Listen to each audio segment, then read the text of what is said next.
Hello दोस्तों, स्वागत है आपका अपना ही यूट्यूब चैनल ऑनलाइन नव्या एकेडमी में। तो आज की इस वीडियो में हम बात करने वाले हैं मौर्य वंश के बारे में।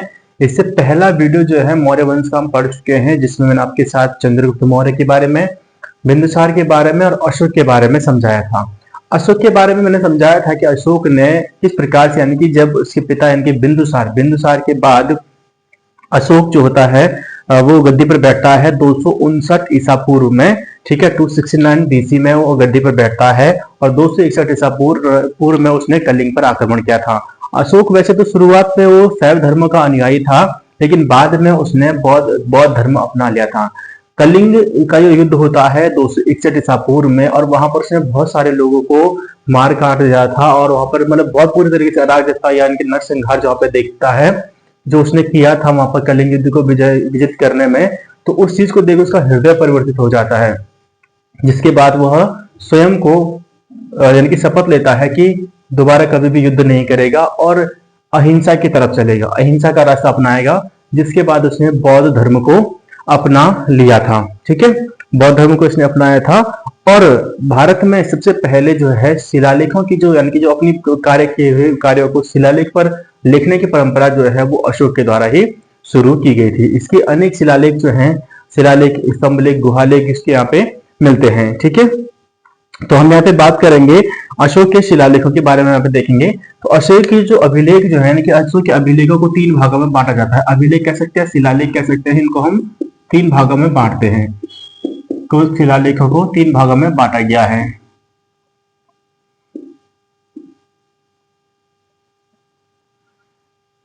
अशोक के शिलालेख और अभिलेखों को 3 भागों में बांटा गया है। ठीक है, देखिए इससे पहले, इसके बाद आपके पास वीडियो आगे बहुत इंटरेस्टिंग वीडियो आने वाला है। अगर आप फर्स्ट टाइम चैनल पर आए तो चैनल को जरूर सब्सक्राइब कर लीजिएगा और बेल आइकन को जरूर प्रेस कर लें, जहां पे हम चंद्रगुप्त यानी कि मौर्य वंश से लेकर उससे पहले जैसे कि आर्य समाज रहा है।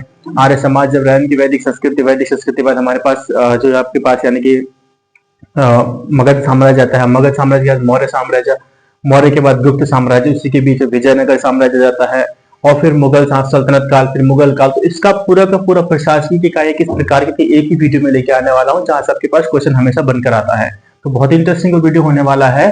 तो फिलहाल अब आज इस वीडियो में बात करें, लेकिन उस वीडियो के लिए आपको देखना है तो चैनल को सब्सक्राइब को भी कर लीजिएगा और बेल आइकन भी जरूर प्रेस कर लें। ठीक है, तो आज की वीडियो में पहले देखते हैं अशोक के बारे में। तो अशोक के शिलालेखों को 3 भागों में बांटा, यानी कि अभिलेखों को या शिलालेखों को 3 भागों में बांटा जाता है।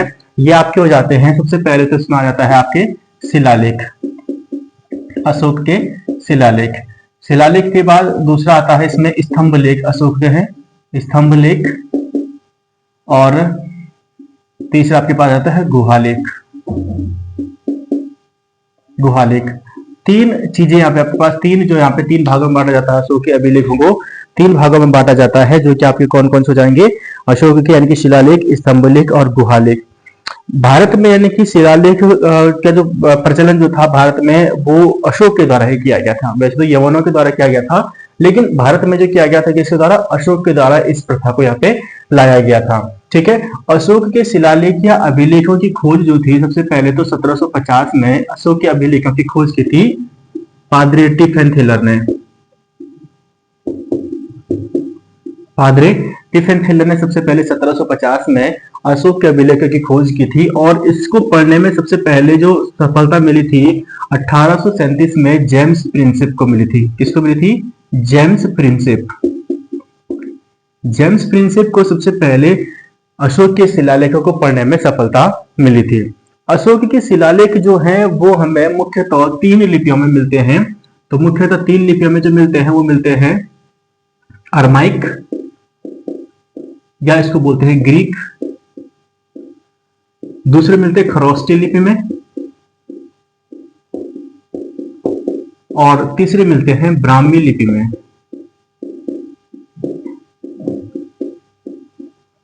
तो 3 लिपियों में इसके शिलालेख हमें देखने को मिलते हैं, जहां पे अरमाइक और जो आपका ग्रीक लिपि में मिलते हैं वो आपके मिलते हैं अफगानिस्तान से मिलते हैं। वहीं अगर हम बात करें खरोष्टी लिपि के जो मिलते हैं, इसके पाकिस्तान के मानसेहरा, शाहबाजगढ़ी हो गया, मानसेहरा हो गया। ठीक है, तो ये सभी पाकिस्तान में है, तो इनके पाकिस्तान से मिलते हैं, शाहबाजगढ़ी हो गया, मानसेहरा हो गया, इन स्थानों से खरोष्टी लिपि के इसके अभिलेख मिलते हैं और ब्राह्मी लिपि के मिलते हैं भारत से। ब्राह्मी लिपि के कहां से मिलते हैं? भारत से मिलते हैं। तो इस प्रकार से जो है अशोक के अभिलेखों के बारे में यहाँ पे पढ़ने वाले हैं। तो अशोक के अभिलेख जो है वो मुख्यतः हमें मिलते हैं 3 भाषाओं में, यानी कि 3 लिपियों में मिलते हैं। अरमाइक हो गया, खरोष्टी हो गया, ब्राह्मी लिपि हो गया। इसमें अरमाइक और ग्रीक लिपि के जो है वो अफगानिस्तान से मिलते हैं। वहीं अगर खरोष्टी लिपि के जो मिलते हैं पाकिस्तान, शाहबाजगढ़ी और मनसेहरा से मिलते हैं पाकिस्तान में, ठीक है। और ब्राह्मी लिपि के जो मिलते हैं वो आपके भारत से मिलते हैं। ब्राह्मी लिपि के अभिलेख जो मिलते हैं वो कहां से मिलते हैं? भारत से मिलते हैं, ठीक है। अब 1750 में टिफेन टेलर को उसके जो कह सकते हैं कि शिलालेखों की खोज की थी टिफेन टेलर ने 1750 में, और जेम्स प्रिंसेप को इनको पढ़ने में पहली बार सफलता मिली थी, या पढ़ा था सबसे पहले जेम्स प्रिंसेप ने। इसके स्तंभ लेखों की संख्या जो है वो है 7। स्तंभ लेखों की संख्या कितनी है? 7। कौन कौन से हैं? नंबर 1, स्तंभ लेखों की बात करेंगे तो पहला जो यहाँ पे स्तंभ लेख आपका मिलता है वो मिलता है जो ब्राह्मी लिपि में, सारे जो इंडिया में है, ठीक है, जो है स्तंभ लेख साथ के साथ इंडिया में ही है और यानी कि ब्राह्मी लिपि में है, ठीक है। तो पहला इसका प्रयाग स्तंभ लेख कौन है? कौन सा है? प्रयाग स्तंभ लेख। प्रयाग स्तंभ लेख। प्रयाग स्तंभ लेख जो है, इसका जो प्रयाग स्तंभ लेख है, ये पहले जो था ये कौशाम्बी में स्थित था। पहले कहां पर था ये प्रयाग स्तंभ लेख? पहले कहां पर था? कौशाम्बी में था ये, ठीक है। लेकिन कौशाम्बी के बाद इसको वापस लाया गया, यानी कि अकबर के द्वारा प्रयाग में इसको स्थापित किया गया था, ठीक है। प्रयाग प्रशस्ति लेख को किसके द्वारा? अकबर के द्वारा स्थापित किया गया। कहां पर? इलाहाबाद यानी कि प्रयागराज में। दूसरा इसका है, दूसरा जो अभिलेख आता है वो आता है दिल्ली टोपरा। कौन सा आता है? दिल्ली टोपरा। तो ये पहले टोपरा में था। कहां पर था? टोपरा में था, और टोपरा से इसको दिल्ली लाया गया है, और वो लाया गया है फिरोज शाह तुगलक के द्वारा। फिरोज शाह तुगलक के द्वारा इसको, फिरोज शाह तुगलक के द्वारा जो दिल्ली टोपरा स्तंभ लेख है, इसको टोपरा से दिल्ली स्थानांतरित किया गया। तीसरा जो है वो आपका आता है दिल्ली मेरठ। दिल्ली मेरठ स्तंभ लेख, तो पहले मेरठ में था और उसको दिल्ली लाया गया है, किसके द्वारा? ये भी लाया गया फिरोज शाह तुगलक के द्वारा। फिरोज शाह तुगलक ने ही दिल्ली से टोपरा और दिल्ली से मेरठ जो है इन स्तंभ लेखों को स्थानांतरित किया था, ठीक है। एक बार देख लेता, सही दिख रहा है? ठीक है, क्लियर दिख रहा है, ओके। तो दिल्ली और मेरठ वाला जो है, और दिल्ली और टोपरा अभिलेख जो है वो फिरोज शाह तुगलक के द्वारा स्थानांतरित किए गए हैं, ठीक है। चौथा आता है रामपुरवा। चौथा आपके पास आता है रामपुरवा। रामपुरवा अभिलेख जो है ये आपका है चंपारण में। कहां पर है? चंपारण। चंपारण पड़ता है बिहार में। चंपारण बिहार में रामपुरवा अभिलेख स्तंभ लेख आपका है, और इसकी खोज जो है वो कार्लायल ने की थी। इसकी खोज 1872 में की गई, जो की गई थी कार्लायल के द्वारा की गई थी। पांचवा यहाँ पे आता है रामपुरवा के बाद, यानी कि पांचवा जो आपके पास आता है वो है लौरिया अरेराज, ठीक है। क्या है? लौरिया अरेराज। लौरिया अरेराज। लौरिया अरेराज जो है ये भी आपका चंपारण बिहार में ही पड़ता है। लौरिया अरेराज स्तंभ लेख भी चंपारण बिहार में ही पड़ता है। और एक है लौरिया नंदनगढ़। छठवां जो आपके पास आता है लौरिया नंदनगढ़। लौरिया नंदनगढ़, तो लौरिया नंदनगढ़ भी आपका चंपारण बिहार में ही ये पे पड़ता है, ठीक है। तो इस वजह के लौरिया नंदनगढ़ जो इस पर मोर का चित्र बना हुआ है, जो लौरिया नंदनगढ़ जो है इस पर क्या है, स्तंभ पर मोर का चित्र जो है वो चित्रित मिलता है। अगला आता है इसका पास कौशाम्बी अभिलेख, ठीक है। एक आता है कौशाम्बी अभिलेख।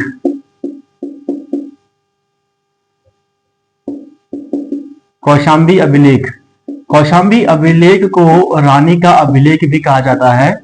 रानी का अभिलेख इसको कहा जाता है, रानी का अभिलेख।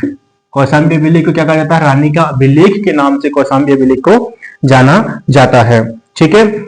अशोक का जो 7वां अभिलेख है, कुछ इंपॉर्टेंट चीजें लिखवा रहा हूं। 7वां अभिलेख जो है अशोक का वो सबसे लंबा अभिलेख माना जाता है। 7वां अभिलेख जो है अशोक का वो सबसे लंबा अभिलेख माना जाता है, जबकि सबसे छोटा अभिलेख रोमिनदेई अभिलेख जो इसका है वो सबसे छोटा अभिलेख माना जाता है, ठीक है। सबसे लंबा जो है वो कौन सा है? सातवां अभिलेख है। और सबसे छोटा जो है वो है रोमिदेई। रोमिदेई अभिलेख जो इसका है वो सबसे छोटा अभिलेख है। रोमिदेई अभिलेख जो है वो सबसे छोटा अभिलेख माना जाता है अशोक का। सबसे छोटा अभिलेख जो है अशोक का माना जाता है।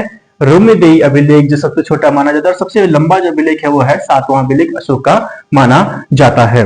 इसी में अगर हम यहाँ पे बात करें तो जो रोमिदेई अभिलेख है उसमें अशोक के धम्म के लिए लुम्बिनी यात्रा का वर्णन मिलता है कि लुम्बिनी की जो यात्रा की गई थी अशोक के द्वारा, लुम्बिनी के धम्म के लिए अशोक द्वारा जो धम्म के लिए लुम्बिनी की यात्रा की गई थी वो रोमिदेई अभिलेख में मिलता है। और साथ ही यहाँ पर उपज का जो यानी कि जो 1/8 भाग जो था कर घटाकर जो था, यानी कि भू राजस्व का जो कर जो था वो 1/8 घटाकर 1/8 कर दिया गया था। और इसी में यानी कि जो लुम्बिनी ग्राम का जो धार्मिक कर जो था, लुम्बिनी ग्राम का जो धार्मिक कर था, बलि जो था वो माफ कर दिया गया था। ठीक है, बलि जो था वो माफ कर दिया गया था। धार्मिक कर किस प्रकार से था लुम्बिनी में, लुम्बिनी की बात हो रही है, लुम्बिनी का जन्म किसका होता, गौतम बुद्ध का जन्म था लुम्बिनी में। तो उसकी यात्रा करने गया था अशोक, तो उसकी यात्रा का वर्णन मिलता है सबसे छोटा जो अभिलेख है रोमिदेई अभिलेख में। तो रोमिदेई अभिलेख में अशोक के लुम्बिनी यानी कि लुम्बिनी के दौरे पर जब था और लुम्बिनी की उसने धार्मिक यात्रा उसको नाम दिया कि धार्मिक यात्रा पर था, तो वहां पर उस यात्रा का वर्णन जो मिलता है वो रोमिदेई अभिलेख में मिलता है। और वहां पे ये भी पता चलता है कि अशोक ने कुल उपज का यानी कि भूमि राजस्व कर का जो था 1/8 यानी घटाकर उसको 1/8 कर दिया गया था। और जो लुम्बिनी में जो यानी कि जो बलि नामक जो कर होता था, धार्मिक कर होता था, उसने बलि के लिए क्या लुम्बिनी के लिए क्या था उसको माफ कर दिया था। ठीक है, क्लियर है, क्योंकि उस समय क्या था वो बौद्ध धर्म का वो बन चुका था वहां पे। सोहगोरा जो अभिलेख है, इसमें जो इसका जो सोहगोरा अभिलेख है जो कि बांग्लादेश में है, सोहगोरा अभिलेख, सोहगोरा अभिलेख जो है इसका वो कहां पर स्थित है, बांग्लादेश में स्थित है। महास्थान बांग्लादेश से अशोक का सोहगोरा अभिलेख जो है वो प्राप्त होता है महास्थान बांग्लादेश से। कौन सा सोहगोरा अभिलेख प्राप्त होता है, महास्थान बांग्लादेश है। जहां पर ये जो ताम्रपत्र अभिलेख है, जहां पर इसने बताया है कि जब मौर्य काल में जब सूखा पड़ता था, अकाल पड़ता था, या जो या कोई सी दैवीय प्रकोप जो होता था, दैवीय आपदा वगैरह जब आती थी, तो राज्य द्वारा जो है वो अपनी प्रजा के लिए राहत कार्य और बचाव कार्य किया जाता था।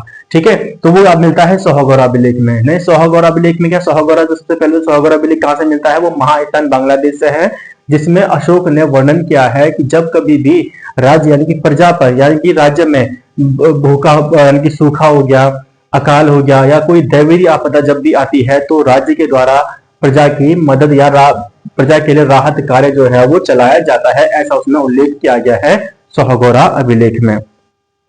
ठीक है, तो इसका जो प्रथम अभिलेख जो इसमें मिलता है, जो प्रथम अभिलेख जो है जहां पे इसने वर्णन किया है कि सभी मनुष्य जो है मेरे बच्चे हैं, वो मिलता है इसका प्रथम अभिलेख में।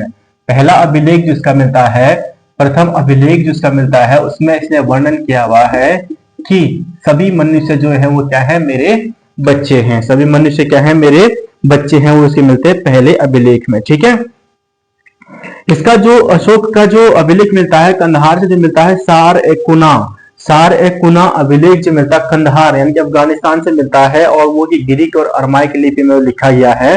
ठीक है, अब यहाँ पे हम इसके बारे में पढ़ेंगे, इसके प्रशासन के बारे में, लेकिन उससे पहले जो था, जैसे कि इसके पहले जो शिलालेख जो उसके हैं, तो पहला शिलालेख में इसने क्या किया, पशु बलि की निंदा की है। पहले शिलालेख में अशोक ने पशु बलि को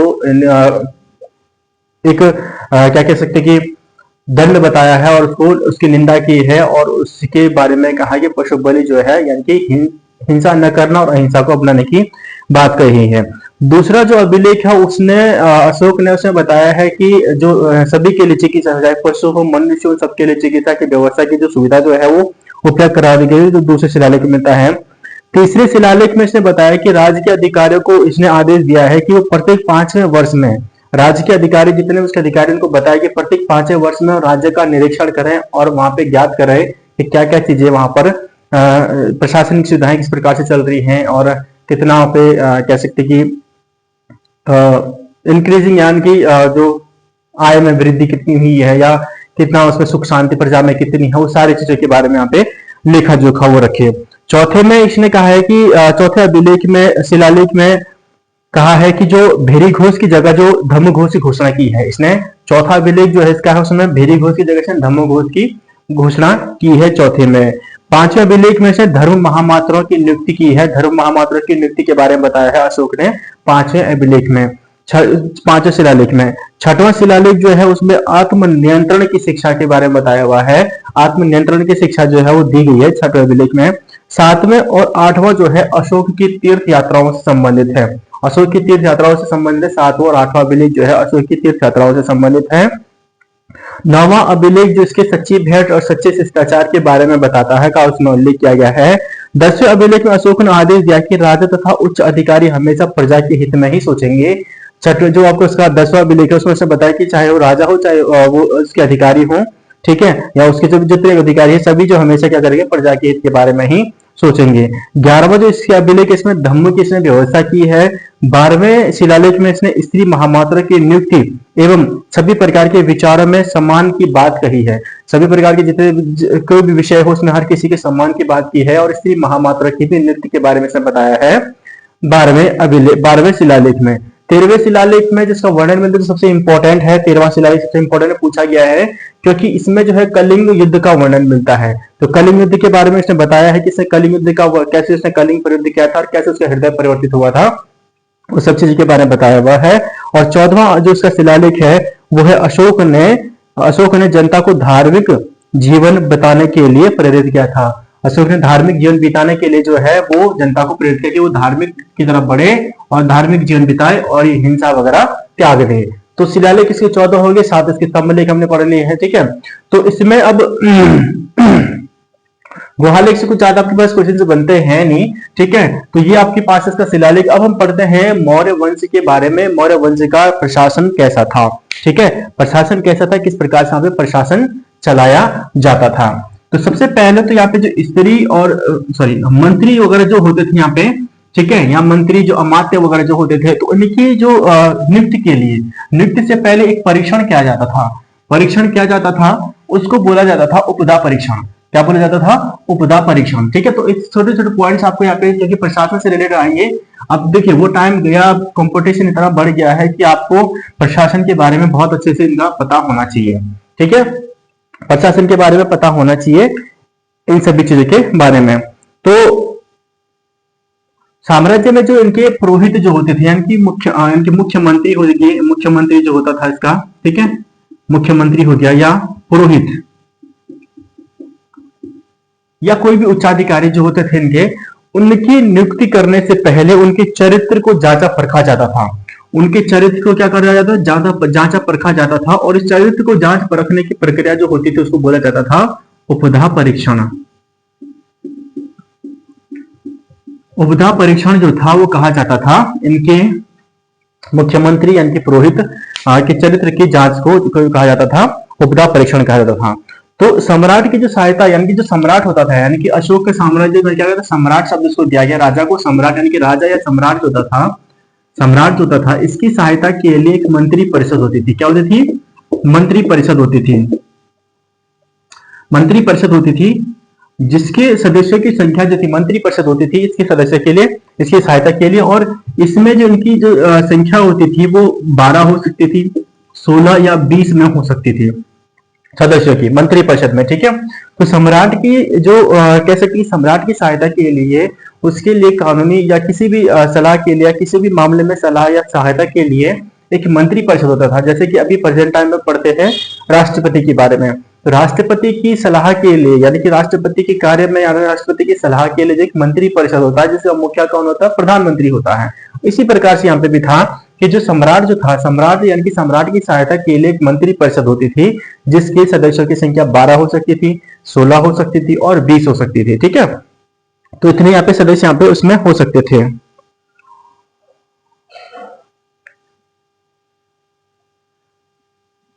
अर्थशास्त्र, अर्थशास्त्र जो पुस्तक है उसमें हमें एक चीज मिलती है महामात्र के बारे में, एक शब्द मिलता है महामात्र के बारे में, ठीक है, महामात्र। अर्थशास्त्र के रचयिता कौन है? कौटिल्य। कौटिल्य कहो, चाणक्य कहो, विष्णुगुप्त कहो, एक ही बात है, ठीक है। तो अर्थशास्त्र में जो महामात्र जो थे वो एक शीर्षस्थ अधिकारी हुआ करता था। एक शीर्षस्थ अधिकारी का वहां पर उल्लेख मिलता है जिसको उन्होंने तीर्थ नाम दिया है। ठीक है, एक शीर्षस्थ अधिकारी यानी कि उच्च अधिकारी का यहाँ पे शीर्षस्थ अधिकारी का यहाँ पे वर्णन मिलता है जिसको उन्होंने दिया नाम क्या दिया है, शीर्षस्थ अधिकारी का नाम दिया है। अर्थशास्त्र में शीर्षस्थ अधिकारी जो होता था उसको नाम दिया गया है तीर्थ। ठीक है, क्या नाम दिया गया है, तीर्थ। और इसको महामात्र भी कहा गया है अर्थशास्त्र में। अर्थशास्त्र की रचना कौटिल्य कह सकते हैं, विष्णुगुप्त कह सकते हैं या चाणक्य कह सकते हैं। ठीक है, तो अर्थशास्त्र जो है जो कि राजनीतिक और प्रशासनिक इतिहास जो है मौर्य साम्राज्य का वर्णन मिलता है अर्थशास्त्र में। उसी अर्थशास्त्र में एक शब्द मिलता है शीर्षस्थ अधिकारी, यानी कि शीर्षस्थ अधिकारी जो है वो तीर्थ जो था वो शीर्षस्थ अधिकारी होता था जिसको महामात्र भी कहा जाता है। ठीक है, क्लियर है। और जो महामात्र जो थे शीर्षस्थ अधिकारी की जहाँ पे संख्या हुआ करती थी वो हुआ करती थी 18। तो यहाँ पे शीर्षस्थ अधिकारी की संख्या कितनी हुआ करती थी, 18 हुआ करती थी। ठीक है, और इसी में यानी कि अर्थशास्त्र में ही जासूस जो होता था, जासूस जो होता था उसको कहा गया है चर। उसको क्या कहा गया है, चर उसको कहा गया है।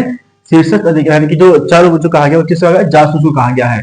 शीर्षस्थ अधिकारी उच्च अधिकारी जो होते थे या सीनियर जो अधिकारी होते थे उनको तीर्थ या महामात्र कहा गया है और जासूस को चर कहा गया। किसमें, अर्थशास्त्र में। ये छोटे छोटे शब्द ही आपको पूछे जाते हैं प्रशासन में। ठीक है, ध्यान रखें इसको, एक एक पॉइंट आपके लिए बहुत इंपॉर्टेंट होने वाला है। अशोक के समय जो था, अशोक, ठीक है, अब थोड़ा इस चीज को थोड़ा देख लेते हैं यहाँ पे, इसको हटा देते हैं यहाँ पे। अब इसमें थोड़ा प्रशासन के बारे में, प्रशासनिक इकाइयां किस प्रकार से यहाँ पे डिवाइड हुआ करती थी। ठीक है, तो सबसे पहले जो अशोक के समय में क्या हुआ कि सम्राट अशोक होता है, सम्राट अशोक। अशोक के समय में जो यानी कि सम्राट जो अशोक के समय में जो 5 प्रांत जो यानी कि साम्राज्य जो था वो प्रांतों में विभाजित था। ठीक है, प्रांतों में विभाजित होता था। साम्राज्य जो था प्रांतों में विभाजित होता था और इसमें 5 प्रांत हुआ करते थे। अशोक के समय जो थे वो 5 प्रांत थे। ठीक है, क्या थे, 5 प्रांत थे। अशोक के समय मौर्य साम्राज्य 5 प्रांत थे और जिनको चक्र भी कहा जाता है। प्रांतों को चक्र भी कहा जाता है, चक्र या प्रांत। ठीक है, यानी कि मौर्य साम्राज्य जो था, इसको सम्राट में करके मैं साम्राज्य कर देता हूं। मौर्य साम्राज्य जो था वो प्रांतों में विभाजित था। ठीक है, प्रांतों को चक्र भी कहा जाता था और अशोक के समय प्रांतों की संख्या 5 थी। ठीक है, अशोक के समय प्रांतों की संख्या कितनी थी, 5 थी। इसका शासन चलाने वाले, इसका जो प्रशासन चलाते थे यानी कि जिसके प्रशासक होते थे उनको बोला जाता था कुमार या आर्यपुत्र। कुमार या आर्यपुत्र जो थे वो प्रशासन चलाते थे किसका, प्रांतों का। या हम राष्ट्रिक भी बोल सकते हैं, इसको राष्ट्रिक भी होता है, राष्ट्रिक। तो मौर्य साम्राज्य जो था वो प्रांतों में विभाजित था जिनको चक्र भी कहा जाता था और इनके प्रशासन का प्रशासन जो होता था, प्रांतों का प्रशासन जो होता था कुमार, आर्यपुत्र या राष्ट्रीय के द्वारा चलाया जाता था। प्रांत जो थे वो डिवाइड हुआ करते थे। प्रांत जो थे वो डिवाइड थे किसमें, प्रांत जो थे विषय, विषय यानी कि हम जैसे अभी प्रेजेंट टाइम पर बोलते हैं जिले। ठीक है, विषय जो थे, विषय में अलग अलग विषय में जो थे प्रांत डिवाइड थे और डिवाइड प्रांत डिवाइड थे तो इसको हम क्या बोलते हैं, यानी कि प्रांत जब डिवाइड थे तो उसका जो प्रशासन चलाने वाला जो था वो हुआ करता था विषयपति। क्या होता था, विषयपति। ठीक है, विषयपति जो यानी कि जो प्रत्येक सभी विषय जो थे वो और छोटी इकाइयां हम बोल सकते हैं वो थे प्रशासन के लिए। तो वो थे ग्रामों में डिवाइड थे, ग्रामों में डिवाइड थे, ग्राम। ठीक है, तो ग्रामों में डिवाइड थे और इसका प्रशासन चलाने वाला का जो होता था वो होता था ग्रामिक। ठीक है, इसमें क्या होता था, ग्रामिक होता था। इसका प्रशासन चलाने वाले को ग्रामिक होता था। इसमें एक चीज थोड़ी और आ जाती है यहाँ पे कि जो गांवों के एक समूह होता था, 50 गांवों का समूह। ठीक है, इसमें अगर हम बात करें तो 50 गांवों का समूह होता था, गांवों का समूह। 50 गांवों का समूह को देखने वाला जो होता था, 50 गांवों का समूह भी होता था। इसका प्रशासन चलाता था गोप। ठीक है, गोप होता था। तो यानी कि अगर हम इसको अगर प्रेजेंट टाइम पे देखें, अगर हम इसको प्रेजेंट टाइम पे अगर देखते हैं तो सबसे पहले क्या था, देश, राष्ट्र। राष्ट्र जो होता है अनेक राज्यों में डिवाइड है। राज्य जो है वो किस किस में, जिलों में डिवाइड है। ठीक है, जिले जो है, जिले किसमें, ब्लॉक डिवाइड होता है, जो कि कुछ गांवों का समूह होता है। परगना कह सकते हैं, ब्लॉक कह सकते हैं, तहसील कह सकते हैं, तालुका कह सकते हैं, कुछ भी आप बोल लीजिए। तो वो यही आपके पास गोप जो होता था। ठीक है, और ग्राम जो होता है, ग्रामिक जो होता था। ठीक है, तो यानी कि प्रशासन, मौर्य काल में प्रशासन की सबसे छोटी इकाई क्या थी, वो थी ग्राम, और सबसे बड़ी इकाई थी साम्राज्य यानी कि राष्ट्र जो था। ठीक है, सबसे छोटी इकाई कौन थी? ग्राम। तो आपके पास क्वेश्चन नहीं पूछा जाता है कि मौर्य शासनकाल में जो प्रशासन की सबसे छोटी इकाई क्या थी, तो सबसे छोटी इकाई थी वहां पर ग्राम, सबसे छोटी इकाई होती थी। देखिए मैंने आपको पहले ही बताया था, वीडियो स्टार्ट होता मैंने आपको बताया था कि पूरी प्रशासनिक इकाइयां पढ़ाऊंगा। वो वीडियो बहुत इंपॉर्टेंट इंटरेस्टिंग होने वाला आपका, वो वीडियो आप जरूर देखिए, आज आपके पास 100% क्वेश्चन बनेगा। तो इसी तरीके से एक वीडियो बनाया हुआ है, बनाऊंगा इसमें, ठीक है। नेक्स्ट वीडियो आपके पास वही आएगा, तो नेक्स्ट वीडियो आपको देने वाला हूं उसमें, तो उस चीज को बहुत अच्छे से ध्यान से देखेगा। चलिए अभी फिलहाल हम बात कर रहे हैं मौर्य साम्राज्य के बारे में। तो मौर्य साम्राज्य जो था वो किस प्रकार से डिवाइड था? साम्राज्य जो था, यानी कि राष्ट्र साम्राज्य जो था वो प्रांतों में डिवाइड होता था। प्रांतों को चक्र भी कहा जाता था, और अशोक के समय प्रांतों की संख्या थी 5। प्रांतों का शासन चलाने वाले को कहा जाता था कुमार, आर्यपुत्र, राष्ट्रिक कहा जाता था, ठीक है। वहीं अगर बात करें विषय, वहीं अगर बात करें प्रांत जो थे वो विषय में डिवाइड थे। विषयों को विषपति कहा जाता था, विषयों का जो प्रशासन चलाने वाले को विषपति कहा जाता था। अनेक विषयों के बीच में एक गांव का समूह आता था, एक गांव 50 गांवों का एक समूह होता था, जिसका प्रशासक जो होता था गोप होता था, और उसके नीचे आता था ग्राम, जो कि प्रशासन की सबसे छोटी इकाई थी, और उसका जो मुखिया होता था ग्रामिक होता था या ग्रामीणी होता था, ठीक है। कहीं कहीं ग्रामीणी मिलेगा, कहीं ये ग्रामिक मिलेगा। जैसे अगर हम इसको वैदिक साम्राज्य में पढ़ेंगे तो साम्राज्य के बाद आपके पास विश है ना, विश, जन, जनपद, ठीक है। तो इस तरीके से आपके पास आता है ग्राम, विश, जन, राजन, राष्ट्र, ठीक है। तो वो आपके पास मौर्य जो मगध वैदिक सभ्यता पढ़ेंगे उसमें भी आपको पढ़ने के लिए मिलेगा। तो अलग अलग नाम मिलेंगे आपको, लेकिन सबसे छोटी इकाई यहाँ पे क्या थी? यहाँ पर ग्राम, यहाँ पे सबसे छोटी इकाई थी। क्लियर है? ठीक है, यहां तक क्लियर है। तो थोड़ा पानी पी लेते हैं, फिर उसके बाद आगे कंटिन्यू करते हैं। तो दोस्तों हमने यहाँ पे पढ़ा कि मौर्य साम्राज्य किस प्रकार से होता है, क्या क्या वहां पे होता है, किस प्रकार से डिवाइड होता है, उसकी प्रशासनिक इकाइयां क्या थी। जैसे हम प्रेजेंट टाइम पे देखते हैं कि हमारा सबसे पहले क्या आता है? राष्ट्र आता है ना। राष्ट्र के बाद क्या आता है? हमारे जो देश है उसके वो जिले, देश को क्या किया प्रशासनिक इकाई की दृष्टि से क्या है, उसको जिलों में बांटा गया है, राज्यों में बांटा गया है, ठीक है। राज्यों को फिर मंडल, जैसे आपके अगर हम उत्तराखंड की बात करेंगे तो गढ़वाल मंडल, कुमाऊं मंडल, ठीक है। फिर मंडलों को क्या है? जिलों में डिवाइड किया गया है, ठीक है। फिर प्रत्येक जिले को क्या किया गया है? तहसीलों में डिवाइड किया गया है। तहसील है, विकास खंड बोल सकते हैं इनको, तहसील बोल सकते हैं, तालुका बोल सकते हैं ना, अलग अलग जगह अलग है। और फिर उनको बांटा जाता है गांव में, ठीक है, ताकि प्रशासन जो है वो सही तरीके से हो सके। हर चीज को, जो भी अगर योजनाएं, कोई भी चीज अगर आती है, हर किसी की उसमें भागीदारी हो सके, हर किसी को उसका लाभ मिल सके। तो इस तरीके से वहां पे लिया गया। अब मान लीजिए थोड़ा छोटा सा एग्जाम्पल लेके चलेगी, जनगणना अगर जैसे होती है, तो अब क्या होती है कि कोई भी किसी भी चीज के बारे में इंफॉर्मेशन लेनी हो, प्रत्येक व्यक्ति के बारे में इंफॉर्मेशन अगर चाहिए होती है, तो सीधे केंद्र स्तर पर अगर होगी तो वो बहुत टफ हो जाएगा। तो क्या छोटी छोटी भागों में बांटा गया, ग्रामों को बांटा गया। तो गांव का जो होता है मुखिया कौन होता है? प्रधान होता है। तो प्रधान क्या करेगा? अपने गांव की जानकारी देगा। ऐसे सभी गांवों की जानकारी कहाँ आएगी? ब्लॉक में आएगी, यानी कि तहसील में आएगी। और वो तहसील, जो तहसील है, उस तहसील के अंदर के सारे गांव आते हैं, वो सबकी जानकारी से मिलेगी। अब तहसील, एक ही तहसील सारे गांव को देखेगी तो मतलब गांव नहीं है, गांव का कोई उसमें रोल ना हो, तो बहुत टफ पड़ जाएगा उस चीज को। तो यानी कि प्रत्येक छोटे छोटे गांवों में क्या है, गांव के कई प्रधान को क्या होगा, अपने गांव की जो जानकारी है वो इकट्ठी करनी थोड़ी इजी हो जाएगी, बशर्ते कि कोई तहसील से डायरेक्टली के सारे गांवों को देखेगा, ठीक है। तो प्रत्येक छोटे छोटे गांव के लोग अपने अपने गांव की जानकारी तहसील को देंगे। तहसील, सारी तहसीलें जो है मिलकर वो अपने पूरे डिस्ट्रिक्ट यहाँ पे सारी चीजें इकट्ठी करेंगे, जानकारी इकट्ठी करेंगे। और सारे डिस्ट्रिक्ट की जानकारी इकट्ठी कहाँ होगी? वो मंडल को सूचित करके और डायरेक्टली क्या होगा फिर, या फिर राज्य को देंगे। और सारे राज्य जो होंगे वो क्या देंगे? देश, यानी कि जो आपके केंद्र को देंगे, ठीक है। तो प्रशासन की कार्य किस तरीके से इसलिए बांटा जाता है उसकी सहूलियत के हिसाब से, ठीक है। अब मेगस्थनीज ने बताया कि जो नगर प्रशासन जो हुआ करता था, यानी कि मौर्य साम्राज्य में जो नगर प्रशासन हुआ करता था, मौर्य साम्राज्य में नगर प्रशासन जो हुआ करता था, मेगस्थनीज जो है अपनी पुस्तक जो है, मेगस्थनीज पुस्तक कौन सी है जो मौर्य साम्राज्य पर आधारित है? वो है इंडिका, ठीक है। तो मेगस्थनीज ने बताया कि नगर का जो प्रशासन होता था वो 30 सदस्यों का एक मंडल देखा करता था, ठीक है। 30 सदस्यों का एक मंडल होता था। 30 सदस्यों का मंडल जो था वो मौर्य साम्राज्य के यानी कि नगर प्रशासन को देखा करता था, इसकी जानकारी लिया करता था, या कह सकते उसका शासन देखता था। जिसमें जो थे 6 समितियां थी। इस मंडल में जो थी, जो मंडल होता था इसमें 6 समितियां थी, और 6 को 30 को 6 से भाग कर दो, यानी कि प्रत्येक समिति में 6 समितियां थी, 6 समितियां थी, और प्रत्येक समिति में थे 5 सदस्य। प्रत्येक समिति में कितने सदस्य होते थे? 5 सदस्य होते थे। मेगास्थनीज ने ऐसा बताया हुआ है कि मैं जो मौर्य साम्राज्य का जो नगर प्रशासन जो था उसमें 30 सदस्यों का एक मंडल होता था, जिसमें 6 समितियां होती थी और प्रत्येक समिति में 5-5 सदस्य यहाँ पर हुआ करते थे। ठीक है। बिक्री कर जो होता था, बिक्री कर जो लिया जाता था यहाँ पे वो बहुत ही इंपॉर्टेंट था यहाँ पे बिक्री कर। और बिक्री कर जो होता था वो कुल मूल्य का 10वां भाग होता था। कुल मूल्य का 10वां भाग जो बिक्री कर लिया जाता था, और जो इससे बचना यानी कि जो बिक्री कर नहीं देता था उसके लिए दंड का प्रावधान था, और उसके लिए डायरेक्टली मृत्यु दंड का प्रावधान था, जो इस प्रकार के कार्य करता था। ठीक है। मेगास्थनीज ने ऐसा बताया है कि मेगास्थनीज ये बताता है इसमें कि नगर प्रशासन यानी कि मार्ग निर्माण के लिए यानी कि मार्गों के निर्माण के लिए मौर्य साम्राज्य में एग्रोगोनोमोई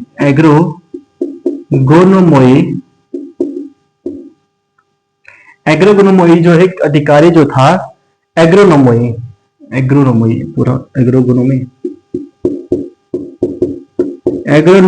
अधिकारी जो होता था, नामक अधिकारी जो था वो नियुक्त किया गया था मार्ग के निर्माण के लिए।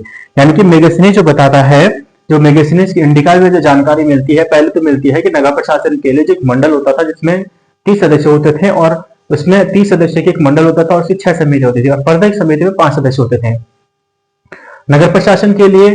ठीक है। और नगर में जो मार्ग के निर्माण के लिए एग्रोनोमोई नामक एक अधिकारी कई वहां पर नियुक्ति होती थी या नियुक्त किया जाता था।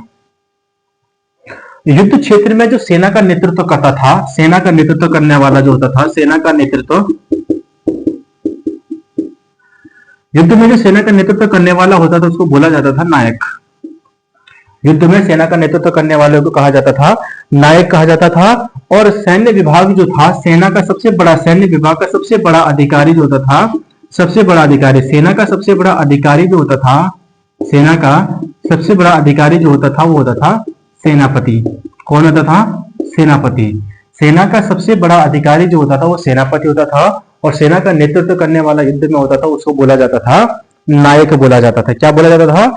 नायक बोला जाता था। तो इसके लिए यानी कि जो मेगास्थनीज है वो बताता है कि जो मौर्य सेना का नेतृत्व या रखरखाव जो करता था वो 5 सदस्य की समितियां होती थी। वहां पे क्या होती थी? 5 सदस्यीय की 6 समितियां होती थी। यही जो समितियां थी यही जो थी, ठीक है, यही समितियां जो थी वो सेना का नेतृत्व भी संभालती थी, यानी कि सेना को भी यानी कि जो सेना का भी रखरखाव करती है। ठीक है। मेगास्थनीज बताता है कि मौर्य साम्राज्य की सेना का रखरखाव करने के लिए 5 यानी कि 5 सदस्य की 6 समितियां वहां पे होती थी। मौर्य प्रशासन में गुप्तचर विभाग का जो होता था उसको महामात्य कहा जाता था। गुप्तचर विभाग का जो होता था, गुप्तचर विभाग यानी कि जो मौर्य साम्राज्य में गुप्तचर विभाग जो होता था, गुप्तचर विभाग जो यानी कि महामात्य सर्प नामक अमात्य यानी कि होता था। ठीक है। तो इसका जो अधीन होता था किसका? महामात्य सर्प। इसके अधीन यानी कि सबसे बड़ा अधिकारी गुप्तचर विभाग का कौन होता था? महामात्य सर्प गुप्तचर विभाग का सबसे बड़ा अधिकारी हुआ करता था कोई इसमें मौर्य साम्राज्य में। मौर्य साम्राज्य की बात करें यानी कि जो अर्थशास्त्र है ये तो आपका मिलता है किसमें? मेगास्थनीज की इंडिका से मिलता है। ठीक है। वहीं अर्थशास्त्र की अगर हम बात करें यानी कि अर्थशास्त्र कौटिल्य की अर्थशास्त्र जो है उसमें अगर हम बात करें तो उसमें गुप्तचर को यानी कि गुप्तचर जो होता था, गुप्तचर जो होता था उसको गूढ़ पुरुष कहा गया है। क्या कहा गया है? गूढ़ पुरुष उसको कहा गया है। किसको? अर्थशास्त्र में गुप्तचर को गूढ़ पुरुष कहा गया है। अर्थशास्त्र में गुप्तचर को गूढ़ पुरुष कहा गया है।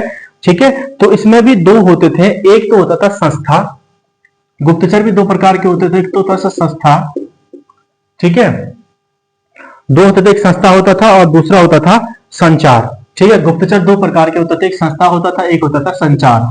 संस्था होता था यानी कि एक ही स्थान पर रहकर गुप्तचर का कार्य करने वाला, यानी कि एक स्थान पर रहकर गुप्तचर का कार्य करने वाले को कहा जाता था संस्था। और संचार होता था जो कि इधर उधर भ्रमण करके गुप्तचर करता था, यानी कि गुप्त बातें जो है यानी कि गुप्तचर का कार्य करता था, इधर उधर भ्रमण करके गुप्तचर का कार्य करने वाले को कहा जाता था संचार। और जो एक ही स्थान पर रहता था उसको बोला जाता था संस्था। ठीक है। तो अर्थशास्त्र यानी कि पहली तो बात हमें यहाँ पे मिलती है कि जो इंडिका से मिलती है, मेगास्थनीज के इंडिका से, वहां पे गुप्तचर विभाग के लिए महामात्य सर्प नामक अधिकारी का वर्णन मिलता है जो कि एक उच्च अधिकारी हुआ करता था गुप्तचर विभाग का। वही अर्थशास्त्र की जो कौटिल्य के अर्थशास्त्र जो है वहां पे बताया गया है कि गुप्तचर जो था उसको गूढ़ पुरुष कहा जाता था। गुप्तचर को गूढ़ पुरुष कहा जाता था। और दो प्रकार के गुप्तचर होते थे। तो एक होता था संस्था होता था, दूसरा होता था संचार। और संस्था होता था कि एक ही स्थान पर रहकर गुप्तचर का कार्य करने वाले को संस्था कहा जाता था। और भ्रमण कर इधर उधर जाकर भ्रमण करके गुप्तचर का कार्य करने वाले को, यानी कि जो प्रजा में क्या क्या चीजें चल रही हैं, कौन कोई साजिश तो नहीं रच रहा है, तो गुप्तचर का कार्य जो होती थी। ठीक है, तो वो सारे उसको क्या बोला जाता था, संचार कहा जाता था। तो इधर उधर जाकर गुप्तचर का कार्य करता था। अशोक का जो जनपदीय कार्यालय था, जनपदीय कार्यालय, जनपदीय न्यायालय, सॉरी, अशोक के जनपदीय न्यायालय का जो न्यायाधीश हुआ करता था, न्यायालय है तो भाग से न्यायाधीश ही होगा, है ना, मुखिया क्या होगा, न्यायाधीश ही होगा। जनपदीय न्यायालय का जो न्यायाधीश था उसको राजू को कहा जाता था। क्या कहा जाता था? राजू को कहा जाता था। अशोक के जनपदीय कार्यालय का न्यायाधीश को राजू को कहा जाता था। ठीक है, यहाँ पर एक सरकारी भूमि होती थी, सरकारी भूमि को कहा जाता था सीता भूमि। सरकारी भूमि को सीता भूमि कहा गया है। मौर्य काल में सरकारी भूमि को कौन सी भूमि कहा जाता था? सीता भूमि कहा जाता था। ठीक है, और बिना वर्षा की जो अच्छी फसल जहां पे हो जाती थी उसको बोला था अवैध मात्रक। ठीक है, अदेव मात्रक कहा जाता था। यानी कि जो बिना वर्षा की अच्छी फसल जो भूमि देती थी उसको बोला था अदेव मात्रक कहा जाता था। अदेव मात्रक जो कौन सी भूमि होती थी? वो भूमि होती थी जिसमें कि बिना वर्षा की भी अच्छी फसल हो जाती थी। ठीक है, स्वतंत्र रूप से जो वैश्यावृत्ति जो महिलाएं करती थी, जो स्वतंत्र रूप से वैश्य जो करती थी उसको बोला जाता था रूपा जीवा। ठीक है, रूपा जीवा होती थी, यानी कि जो स्वतंत्र रूप से वैश्यावृत्ति का कार्य करने वाली जो महिलाएं होती थी रूपा जीवा होती थी। वही अगर हम बात करेंगे, यही बाद में जब आ जाते रूपा जीवा होती थी, और यही हम जब हम मौर्य शासन में गुप्त शासन में पढ़ेंगे तो वहां इसका नाम कुटनी मिलता है। क्या मिलता है? कुटनी मिलता है। ठीक है, तो हम अभी मौर्य साम्राज्य के बारे में पढ़ रहे हैं तो उसके बारे में देखेंगे कि स्वतंत्र साम्राज्य की, यानी कि स्वतंत्र अगर बात करते हैं स्वतंत्र रूप से वैश्यावृत्ति करने वाली महिलाओं को रूपा जीवा यहाँ पे कहा जाता था। ठीक है,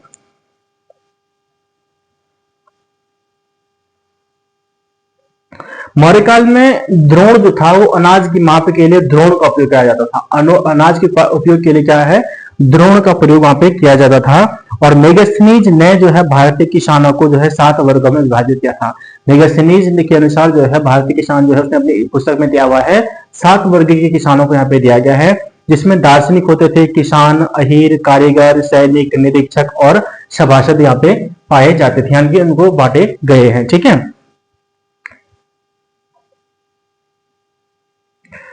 मौर्य वंश ने लगभग 137 साल तक जो है वो भारत पर शासन किया। 137 वर्षों तक इसने शासन किया। और मौर्य वंश का जो अंतिम शासक जो था वो था बृहद्रथ। वो था अंतिम शासक जो था मौर्य वंश का। अंतिम शासक कौन था? अंतिम शासक था मौर्य वंश का, वो था बृहद्रथ। बृहद्रथ जो था वो अंतिम शासक था मौर्य वंश का, जिसको 185 बीसी में जो उसी का सेनापति, यानी कि मौर्य वंश का सेनापति था पुष्यमित्र शुंग। पुष्यमित्र शुंग ने उसकी हत्या कर दी थी और एक नया वंश यानी कि शुंग वंश की स्थापना वहां पे की थी। ठीक है, तो इसमें कुछ चीजें और हमारे पास यहाँ पे आने वाली हैं, जैसे कि मौर्य साम्राज्य में जो अर्थशास्त्र में कुछ शब्द मिलते हैं उनके बारे में पढ़ लेते हैं जो अर्थशास्त्र में दिए गए हैं। तो इसको पहले थोड़ा हटा लेते हैं, आप नोट कर लिया होगा इस चीज को, तो इनको हटा देते हैं पहले। अर्थशास्त्र की रचना किसने की थी? वो की थी कौटिल्य ने की थी, यानी कौटिल्य ने की थी। तो अब इसमें कुछ उसने दिया हुआ है मौर्य साम्राज्य के बारे में, क्या क्या चीज यहाँ पे हुआ करती थी। तो पहला यहाँ पे था मंत्री, जो हमें अर्थशास्त्र से मिलता है। मंत्री किसको कहा जाता था? प्रधानमंत्री को उस वहां पे मंत्री कहा जाता था। ठीक है, प्रधानमंत्री यानी कि मंत्री वहां पे होता था। पुरोहित, मंत्री हो गया पुरोहित। पुरोहित होता था यहाँ पर यानी कि दान विभाग का प्रधान, धर्म या दान विभाग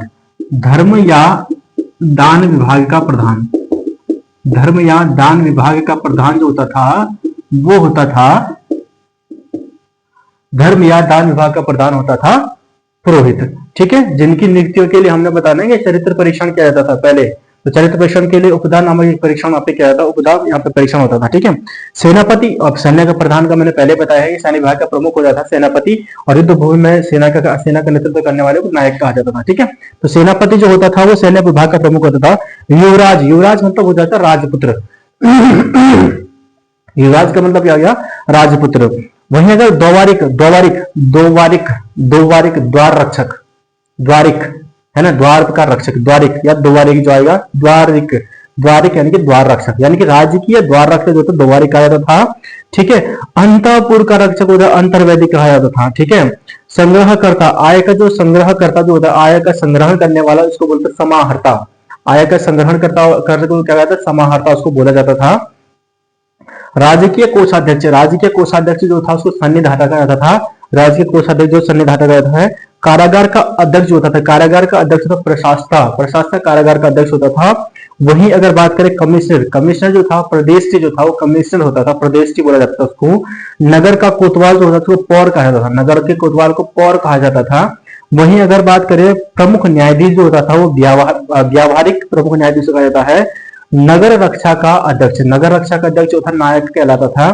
ठीक है, कर्मांतिक जो होता था वो उद्योगों और कारखानों का अध्यक्ष, उद्योगों और कारखानों का अध्यक्ष जो था वो कर्मांतिक होता था। और वहीं दुर्गपाल, दुर्गपाल यानी कि दुर्ग रक्षक जो होता दुर्गपाल होता था।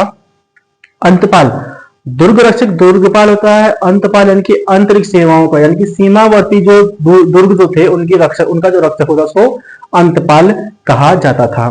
ठीक है, तो ये आपके पास था प्रमुख जो रहे हैं। ठीक है, जो मौर्य साम्राज्य में रहे हैं प्रशासक जो रहे हैं, प्रशासन व्यवस्था जो रही है। ठीक है, बाकी इसके शिलालेख के बारे में हमने पढ़ा था कि 14 से जो शिलालेख इसके रहे हैं। ठीक है, और फिर यहाँ पे हमने ऐसे शिलालेख जैसे शाहबाज गढ़ी हो गया, मनसेहरा से मिला हुआ है। शाहबाज गढ़ी मनसेहरा मैंने आपको पहले पता था कि पाकिस्तान में है। और कालसी, कालसी देखिए बहुत इंपॉर्टेंट है, कालसी उत्तराखंड में मिला हुआ है। उत्तराखंड कालसी देहरादून यानी कि यमुना और तोश नदी के संगम पर कालसी जो है उत्तराखंड में स्थित का एक शिलालेख है, अशोक का मिला है, जो कि 257 ईसा पूर्व का है। और जहां पर उसने ये घोषणा की हुई है कि मैंने सभी मनुष्यों और सभी पशुओं के लिए चिकित्सा की व्यवस्था कर दी है, वो उसकी घोषणा मिलती है कालसी अभिलेख में। ठीक है, क्लियर। गिरनार में है यानी कि गुजरात में है।